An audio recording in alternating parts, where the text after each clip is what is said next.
Gracias por estar con nosotros nuevamente en Conceptualizar. Lo que eres grita tan fuerte que no se puede escuchar lo que dices. No hay atajos. Es que lo que somos, todo el mundo lo sabe. Y tú mismo lo sabes. Cuando te miras al espejo, no puedes engañarte a ti mismo. No hay nada oculto que no llegue a saberse, dice la palabra. Apártate del mal y haz el bien. Busca la paz y síguela. Queremos ser competitivos, pero necesitamos personas competentes. Personas que tengan las competencias que son necesarias, pues para poder serlo. Equipos competitivos necesitan recursos humanos competitivos. Cuando se habla de competencias, normalmente la gente hace alusión a las competencias técnicas y a las competencias genéricas. Cuando hablamos de las competencias técnicas, generalmente nos estamos refiriendo al conjunto de conocimientos y experiencias que las personas tienen en un quehacer específico. Normalmente la gente se especializa en un quehacer, de ahí las diferentes disciplinas que existentes en el área del conocimiento. Están los médicos, están los ingenieros, están los matemáticos, están los profesores, están las personas que se dedican a las diferentes actividades de la vida donde el saber, el conocimiento es fundamental. Y en ese sentido la gente se especializa, el contador, el abogado, el químico, los farmacéuticos, cada quien pues se especializa en un conocimiento, en un saber, con el objeto pues de poder entregarle a la gente información, servicios, calidad en las cosas que hace. Y ahí las competencias técnicas se relacionan definitivamente pues con ese conocimiento, esas experiencias que son necesarias para poder brindar un servicio de calidad a los demás. Pero están también las competencias genéricas. Ya cuando tenemos que formar parte de un equipo, cuando tenemos que interactuar con un conglomerado, con una entidad, con una organización, pues entonces existen también competencias genéricas. Estas competencias genéricas se relacionan con el nivel de pensamiento, el conjunto de valores y de principios que las personas deben exhibir pues para formar parte de esta organización y que los demás se sientan y lo hagan sentir parte de ella. Llega un momento entonces en que esa organización, pues la gente dirá, así se hacen las cosas aquí. Es decir, que se va formando esto que se conoce como la cultura existente en un proyecto, en un equipo, en una organización. Estas competencias genéricas también se relacionan con los baremos, es decir, cuáles son aquellas conductas y actitudes observables, pues que son realmente consideradas como adecuadas para un adecuado desempeño. Sin embargo, a este banco amplísimo de competencias que pudieran tenerse pues para poder lograr la excelencia en las cosas que se hacen, tanto en lo técnico como en la parte genérica, pues están también las competencias emocionales. Ha habido todo un cúmulo de información, ya no basta el coeficiente de inteligencia intelectual que tienen las personas, el tener conocimientos y buena memoria y el poder pues decir un discurso, el poder redactar un informe. Todo esto desde la óptica de estar tranquilos, solos en una esquina, pues ya la necesidad de interactuación, la necesidad y la realidad de la interdependencia obliga a que las personas también tengan competencias emocionales. Y cuando hablamos de las competencias emocionales, estaríamos enfocando dos grandes aspectos. En un primer lugar, las competencias emocionales personales que tienen que ver pues cómo las personas se autogestionan, es decir, cómo las personas se autocontrolan, se automotivan y tienen ese autoconocimiento, el conocimiento que se debe tener de sí mismo. Y entonces están por otro lado las competencias sociales. Estas competencias sociales pues son las que nos permiten a nosotros interrelacionarnos con los demás y tener la empatía adecuada, tener la flexibilidad adecuada y poder estar interactuando en un ambiente de interdependencia donde necesariamente se debe trabajar en equipo. Estas competencias personales y psicosociales pues pueden clasificarse en algunas variables o elementos que vamos a comenzar a analizar en este momento. Primero, dentro de las competencias personales hay tres grandes aspectos que son fundamentales y que son los que van a ocupar en el día de hoy nuestro interés en esta primera parte de su programa Conceptualizando. Para continuar con esto, retornaremos en breve en Conceptualizando.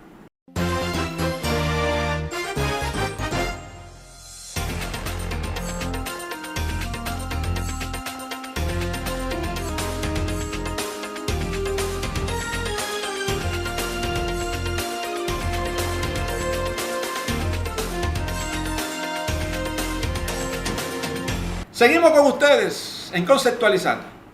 Iniciamos entonces nuestra conversación con las competencias emocionales.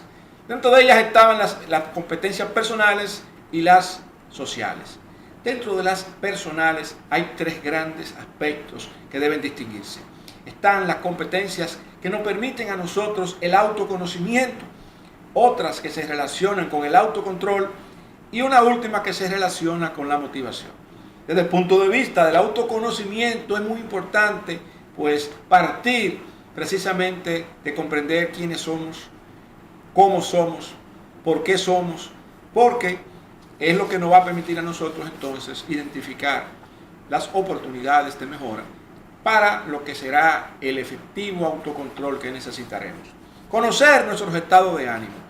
No todo el mundo conoce los estados de ánimo. Sí, sabe que actúa de una manera determinada, sabe que reacciona de una manera específica, pero no se ha detenido pues a analizarse, a comprender cuáles son las cosas, cómo se siente, por qué se siente de la forma como lo está haciendo en un momento determinado.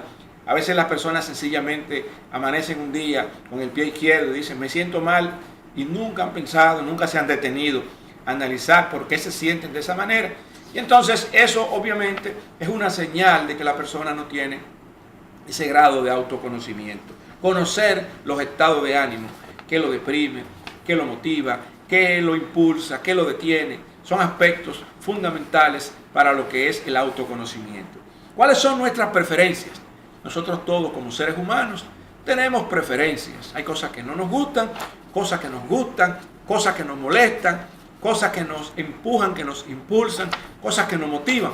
Entonces, tener ese grado de conocimiento en las diferentes actividades que realizamos en la vida, pues nos da a nosotros pues, un potencial, porque podemos incluso pues, comprometernos, asumir compromisos. Pues llegamos a entender quiénes somos y cómo somos y por qué nos comportamos de la manera como lo hacemos. Es decir, las actitudes y conductas que reflejamos normalmente pues se relacionan con la forma en que somos. ¿Cuáles son nuestros recursos? A veces no nos hemos sentado a pensar cuáles son las diferentes opciones que tenemos. Recursos, cuando hablamos de recursos, estamos hablando de los talentos. ¿Cuáles son las cosas que nos distinguen? ¿Cuáles son quizás nuestras principales fortalezas y debilidades? Saber que podemos contar con un conocimiento, con una experiencia específica y que esos recursos están disponibles para ser utilizados de la mejor manera en el momento en que realmente es necesario. Entonces, vale la pena definitivamente sentarse a pensar en algún momento para hacer un ejercicio, para comprender cuáles son las cosas que nos disgustan, cuáles son nuestras preferencias, cuáles son los recursos que disponemos para hacer frente a los retos, a las metas que queremos lograr, a todas estas cosas pues que están en nuestro día a día. Y también una parte que no se nos puede quedar tiene que ver con nuestras intuiciones. Como seres humanos también tenemos intuiciones, es decir, intuimos algunas cosas que pueden ocurrir o que explican situaciones que están ocurriendo y que entonces pues esto nos permite a nosotros como definir el rumbo para ser preventivo, para ser correctivo, para actuar de una manera específica. Todo esto pues tiene mucho que ver con este pensamiento que veníamos compartiendo de lo que es el autoconocimiento. Estamos hablando entonces, para resumir con el tema del autoconocimiento, poder conocer nuestras emociones y qué efectos tienen dichas emociones en nuestra vida. Pueden ser emociones positivas, pueden ser emociones negativas. Todos tenemos situaciones pues, que nos inyectan, que nos estimulan, y la manera como nosotros reaccionamos frente a esos estímulos pues hace la diferencia. Entonces, saber cuáles son las emociones positivas o negativas que nos llegan y cómo reaccionamos frente a las mismas es muy importante, porque esto va a permitir pues tratar de ser un poco más proactivo en la manera como nosotros nos conducimos, haciéndonos cada día más responsables de las decisiones que tomamos o que dejamos de tomar. También nos invita a hacer un análisis bastante exhaustivo de cuáles son nuestras fortalezas y nuestras debilidades, para saber cuáles son los recursos con los cuales contamos. A veces conviene involucrar personas que no conocen, personas que tienen esa cercanía con nosotros y que pueden darnos retroalimentación sobre cuáles son esas reacciones, cuáles son esas cosas que la gente percibe, la gente que no conoce percibe, pues que nos hace ser reactivos, que nos hace quizás cometer errores, cerrarnos puertas o maltratar a otras personas, como consecuencia de una reacción, de esas emociones negativas que impactan nuestras vidas y las personas que nos rodean, que quizás son las mismas en las que uno se desahoga en un momento determinado y le puede decir, mira, es que me pasó esto, justificando probablemente una actitud, una conducta específica que el otro percibe como negativa. Entonces, involucrar personas claves para que nos retroalimenten en este punto puede ser muy significativo. También hay una parte importante, la adecuada dosis de confianza que podemos tener en nosotros mismos. Se fundamenta precisamente en ese grado de conocimiento que podemos nosotros tener, saber cuáles son estos recursos, cuáles son estas fortalezas, cuáles son nuestros miedos y temores.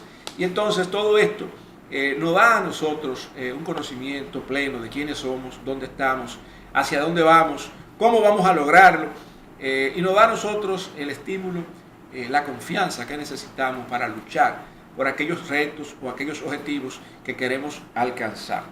Una parte que tiene mucho que ver con la parte de autoconocimiento, luego de tener esto, pues es otra variable muy importante que se relaciona con lo que es el autocontrol. Sobre el autocontrol estaremos hablando con ustedes en breve cuando regresemos en Conceptualizando.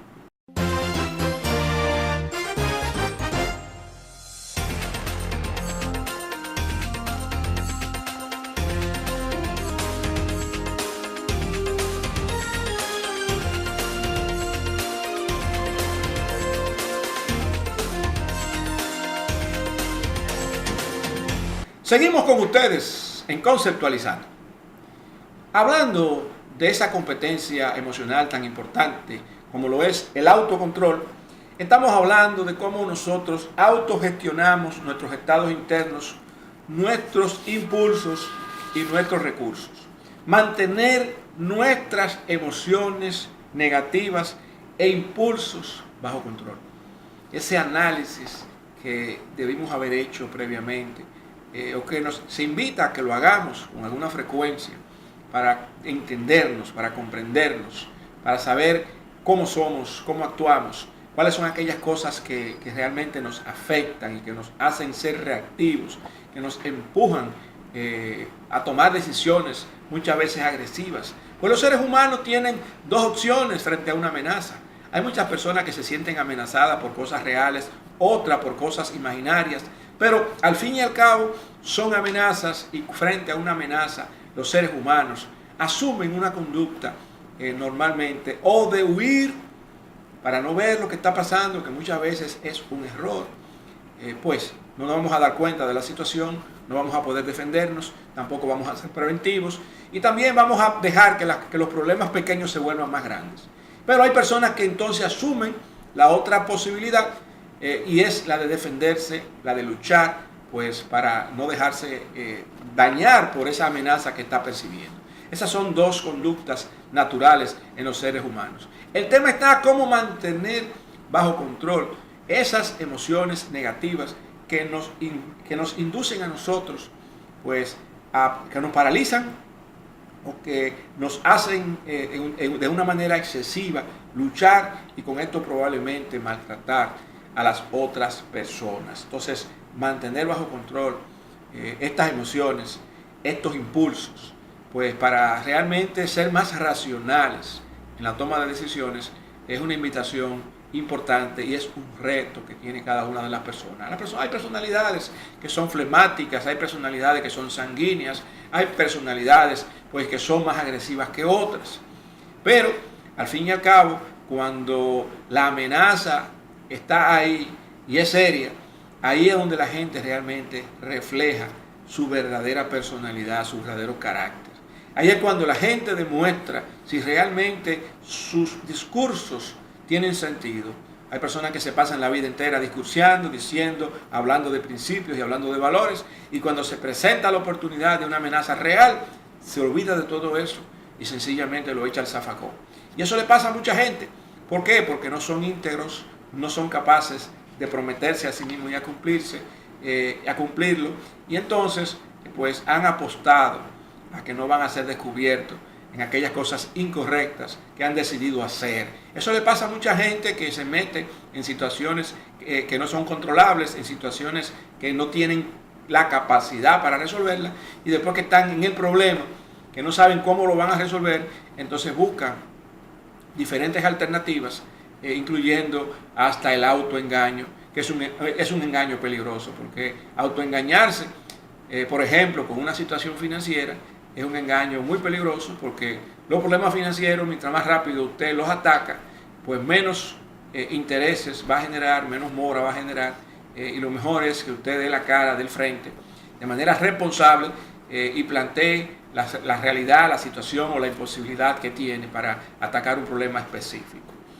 Mantener entonces los estándares de integridad y de honestidad es muy importante, porque cuando la persona ha hecho el análisis para saber contestar preguntas fundamentales relacionadas con el autoconocimiento y ya conoce cuáles son sus debilidades, conoce cuáles son esas emociones negativas, lo lógico es que trate de hacer un plan de trabajo personal donde pueda ir atacando estos problemas que está teniendo, y poco a poco, porque las cosas no se logran de la noche a la mañana ni por arte de magia. A veces hay que iniciar con cosas pequeñas, actitudes pequeñas, conductas pequeñas, y entonces poco a poco ir mejorando, y con ese involucramiento, pues que dijimos al principio, pudiéramos incluso tener una persona a quien rendirle cuentas. Es decir, que cuando ya usted tiene su plan hecho, de cuál es su diagnóstico, de dónde está, cuáles son las principales debilidades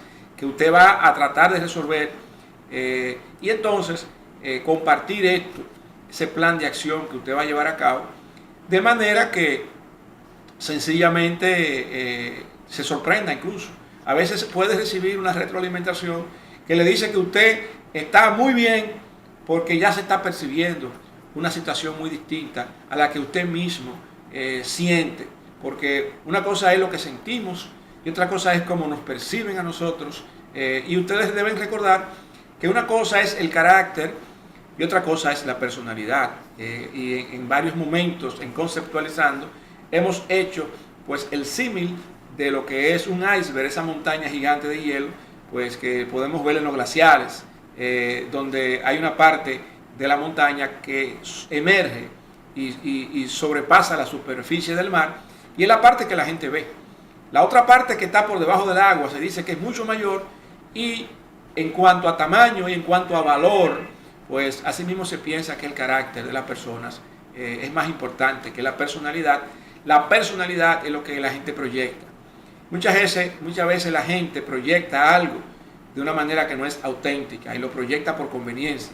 Pero lo que es su carácter real, verdadero, eso normalmente sale a flote en los momentos difíciles de la vida.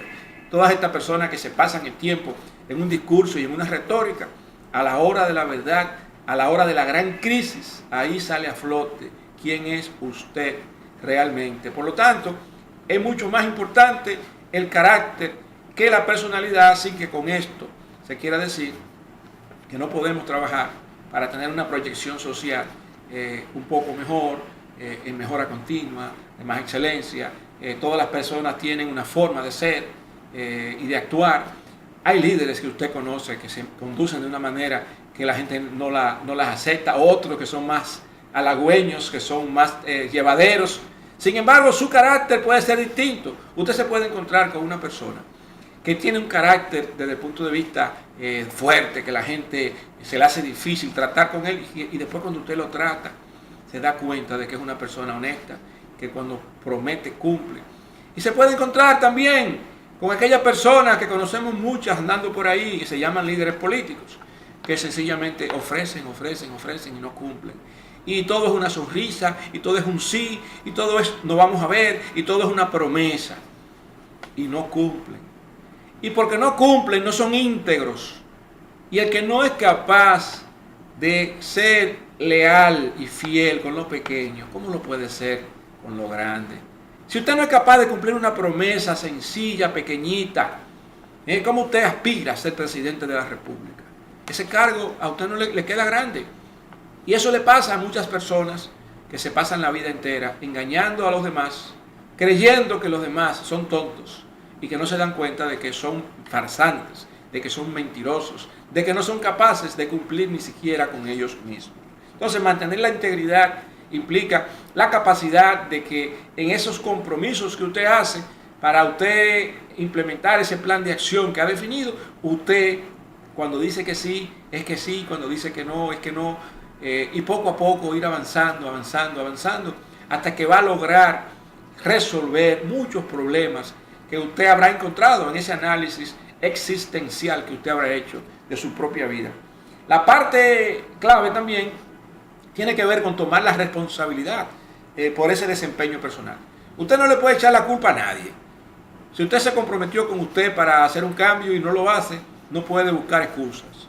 Usted sencillamente no lo hizo, no sacó el tiempo, se desenfocó, y por eso es tan importante contar pues con una persona a quien rendir cuentas y que esté empapada la persona de la situación que se está manejando, de los compromisos que se están asumiendo, y dándole a esa persona el derecho pues de criticar y de hacer cualquier observación, incluso de llamar la atención cuando vea que promesas que se han hecho no están siendo cumplidas o aparentemente no se van a poder cumplir, o hacer reflexionar a la persona, pues quizás ha sido muy agresiva la persona al trazarse metas muy altas. Las metas debemos tener claro y recordar, eso también lo hemos visto en otros momentos, en Conceptualizando, pues deben ser retadoras, pero deben ser logrables, deben ser medibles. Usted tiene que tener sensatez al colocarse metas. A veces hay metas que de repente, por ese punto inevitable de inflexión que pudiera tener una persona donde la vida lo lleva a un punto de vida o muerte, pues la persona toma una decisión radical. Pero la mayor parte de las decisiones que se toman no son radicales y son decisiones de cambios paulatinos que se van haciendo sobre la marcha.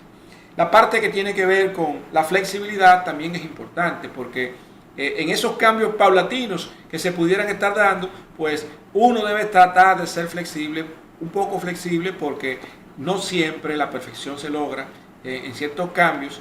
De hecho, el ser humano no es perfecto y se le hace muy difícil serlo. Todos tenemos bondades, pero también todos tenemos defectos. Y se ha demostrado que muchas veces los seres humanos son más rigurosos, son más exigentes con ellos mismos que como lo pueden estar viendo los demás.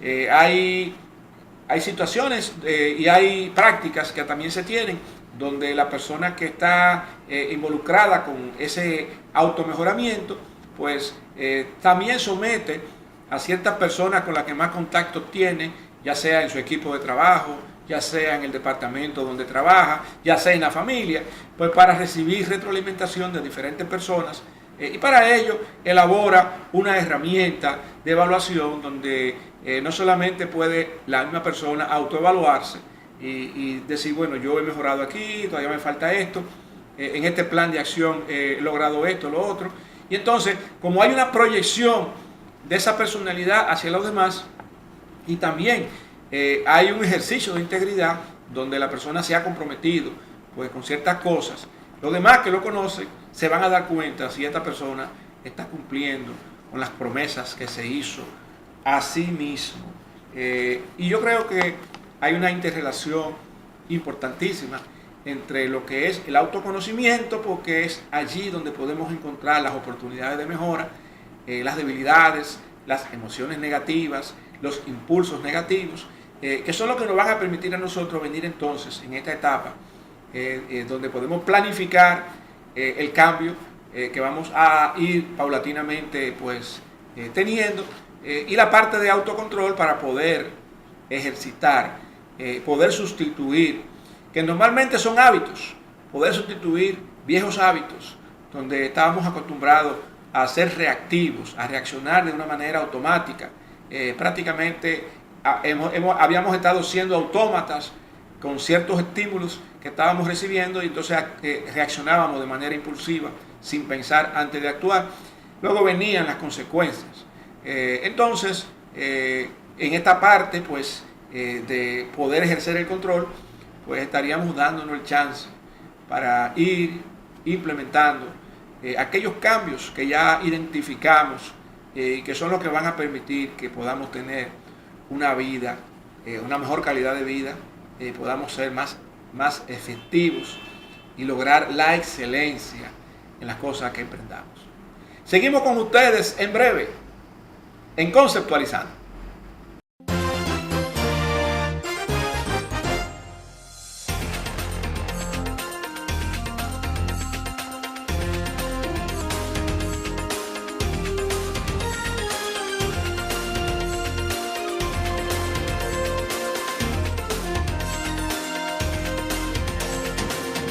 Seguimos en Conceptualizando. La tercera variable importante que tiene que ver con las competencias personales es la motivación. Esta parte de la motivación se relaciona con diferentes elementos. ¿Qué realmente es lo que nos empuja a nosotros pues para poder haber hecho este plan de trabajo, poder abrazar este compromiso con nosotros mismos? ¿Por qué queremos nosotros lograr y para qué queremos nosotros lograr estos cambios en nuestra vida? Y entonces ahí está la motivación. Cuando no se tiene motivación, cuando no hay algo que nos empuja, algo que realmente nos lleva, nos presiona para que sigamos adelante, pues entonces pues fácilmente este tipo de metas, pues uno acaricia un poquito la complacencia, y cuando viene a ver se olvida de ella. Pues cada quien es como es. ¿Por qué yo tengo que ahora forzarme a ser distinto? Yo me debo aceptar como soy. Si no me quiero a mí, ¿a quién voy a querer? Y comienzan todos estos temas a rondar.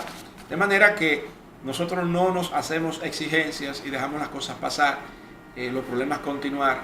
Y se repiten los mismos círculos viciosos que hemos tenido en nuestras vidas, cometiendo los mismos errores, ofendiendo a las mismas personas, y nuevas personas también incluidas en el menú de las ofensas, por esas reacciones y por esa falta de cuestionamiento pues que usted ha tenido frente a su propia vida en el tiempo. Entonces, la motivación es fundamental. ¿Cuál es la tendencia? ¿Qué es lo que nos guía? ¿Qué es lo que nos empuja a nosotros a alcanzar metas?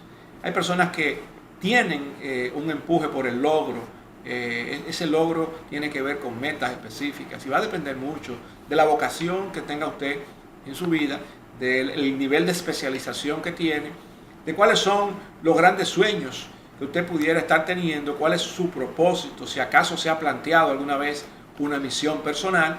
Pues entonces saber que usted existe, que tiene talentos, que tiene recursos, que tiene fortaleza, que tiene debilidades y que tiene un norte definido. Un norte definido para alcanzar sus metas generales, y también un norte definido en este plan estratégico que usted está haciendo, pues para mejorarse usted mismo a partir del autoconocimiento. Se dice que el principal activo que tenemos somos nosotros mismos, y si nosotros no tenemos la capacidad de autorrenovarnos, de mejorarnos, de automotivarnos, nadie lo va a hacer. Entonces, ¿qué nos motiva a nosotros a lograr nuestras metas? Hay personas que se guían, se impulsan por ese sentimiento de logro. Es decir, hay personas que cuando logran metas se sienten bien, pero nunca se llenan, porque tiene que existir otra meta y otra meta y otra meta. Y las personas que hacen un poco de filosofía y que incluyen un poco la fe y el mundo espiritual, pues dicen que solamente Jesús puede llenar ese vacío, que no puede llenar lo material y que no pueden llenar las metas que usted puede estar logrando en su vida. Yo comparto ese pensamiento y pues también le vendo a usted la idea de que haga el esfuerzo, pues llenar ese vacío con lo único que puede llenar, lo que es Jesús, el Cristo. Ahora, hay personas que también logran tener un compromiso por el equipo en el cual pertenecen. Hay personas que pueden sentirse en un momento determinado hasta desmotivadas por ciertas cosas que suceden, pero cuando se ven frente al equipo, que todos están luchando por objetivos similares, pues entonces ahí tienen esa oportunidad pues también de integrarse, y muchas veces esa persona desmotivada pues se anima, se reanima y hasta se proyecta con un liderazgo que la gente no conocía. Pues se dice que los líderes, hay líderes naturales en los equipos, y a veces la oportunidad misma genera pues la ocasión de que estas personas que estaban apagadas, que estaban retraídas y que comienzan a interactuar, pues también comiencen a ejercer influencia positiva sobre los demás y también a mostrar los talentos y el liderazgo que tienen. Se dice que todos tenemos un líder dentro y que solamente necesitamos la oportunidad pues para demostrar, para darle a los demás lo mejor de nosotros. Entonces, en ese sentido, pues ese equipo, por esa necesidad de pertenencia que se tiene, esa acogida que le da el equipo a esa persona, pues esa persona se motiva, se inyecta, se suma y lo mantiene entonces en un círculo virtuoso donde ya toda esta parte negativa pues que tenía en el equipo pues desaparece. También la parte motivacional personal para lo que se relaciona a la toma de decisiones para nuestro mejoramiento tiene mucho que ver con estar dispuesto a aprovechar las oportunidades que se presentan. Usted puede ser que tenga un plan y lo está viendo que no está concreto, pero la oportunidad llega para que usted implemente eso, pues entonces usted tiene que estar dispuesto a tomar esa decisión que ya usted tenía planificada, que no la podía implementar porque todavía la oportunidad no había llegado. Ahí tiene ese reto, y ese reto lo tiene con usted mismo. ¿Será usted capaz de olvidarse de todo el esfuerzo que ha hecho para construir este plan estratégico? Y cuando llegue esa oportunidad valiosa de demostrar ese ejercicio real de integridad que usted tiene, al haberse hecho usted mismo una promesa, ¿lo va a cumplir? Eso solamente lo saben dos personas, usted y Dios. Y si lo cumple, si fue capaz de cumplir con usted mismo, yo le garantizo a usted que usted habrá tenido una gran victoria. ¿Por qué? Porque habrá dado un paso de avance en ese proceso que usted mismo construyó, porque a usted nadie lo obligó a autoevaluarse, a establecer cuáles son sus debilidades, a elaborar metas, a establecer una persona con quien compartir para rendir cuentas. Todo esto usted lo hizo porque usted quiso. Pero ahora le llegó la oportunidad de oro de demostrar, porque ahora fue que llegó el momento de que realmente usted va a cumplir con eso que usted propuso, con eso que usted mismo dijo que iba a hacer y que usted se prometió a sí mismo. Le garantizo que si usted no es capaz de ser serio con usted mismo, no lo va a hacer con más nadie. Por lo tanto, si usted no puede ser líder de usted mismo, no aspire a ser líder de los demás. El otro se da cuenta que lo estamos tomando de tontos útiles. Eso es lo que tenemos en nuestra sociedad. Los llamados líderes políticos toman a los demás de tontos útiles. Ellos mismos no son capaces de prometerse cosas a sí mismos y cumplir con ellos. Y luego pretenden hacerle promesas a 10 millones de habitantes. Menos 2, porque dice que hay como 2 millones que no son de aquí. Pero el punto fundamental aquí es que en ese plan de acción que diseñó usted para usted mismo, entonces, ahí tiene la oportunidad de demostrarlo. Hay una parte fundamental que tiene que ver también con esta parte de la motivación, y es que es imposible en un camino que puede significar el resto de su vida, es decir, desde el momento en que usted analiza su situación y define dónde estoy, en este análisis existencial y llega a ese autoconocimiento y establece ese plan y comienza a controlar estas emociones, estas actitudes, estas conductas, y comienza entonces a dar pasos. Van a haber momentos en que usted puede caer, van a haber momentos en que usted puede no cumplir con usted mismo. Pues sencillamente usted debe tener eso que se conoce como resiliencia. La resiliencia es la capacidad que tienen los seres humanos de levantarse luego de que se caen, luego de que se equivocan.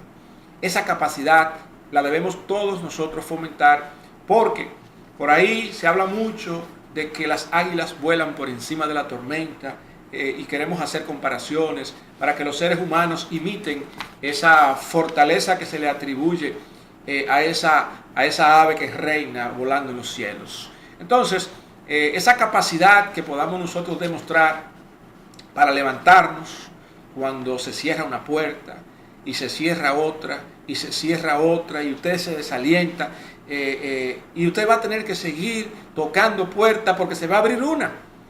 Y cuando esa se abra, usted va a tener esa oportunidad que estaba buscando. Y puede ser que esa que se abra tampoco sea la puerta que le conviene a usted. Eso solamente lo sabe el Creador, porque se dice claramente que los planes son del hombre, pero la palabra final la tiene Dios. Y por eso, si usted es creyente, debe tener la certeza de que existe un plan personal para usted y que usted, como no lo ha descubierto, está tratando de lograr cosas y más cosas. Y por eso no se da cuenta de una serie de oportunidades que están alrededor de su vida, que si estuviese consciente de ellas, estuviese aprovechándola, utilizando esos recursos, esos talentos, que solamente los usamos cuando tenemos conciencia, cuando tenemos el conocimiento de que realmente disponemos de eso. Por eso es tan importante este proceso que hemos analizado durante el día de hoy, porque esto nos permite a nosotros enfocarnos en nosotros mismos para establecer un plan que nos va a permitir a nosotros en el corto, mediano plazo tener un alto nivel de excelencia en todas las cosas que emprendamos. Agradecemos mucho que hayan estado con nosotros en el día de hoy en Conceptualizando, la segunda parte de este esquema de desarrollo personal y que se relaciona con las competencias sociales. La estaremos viendo mañana en Conceptualizando.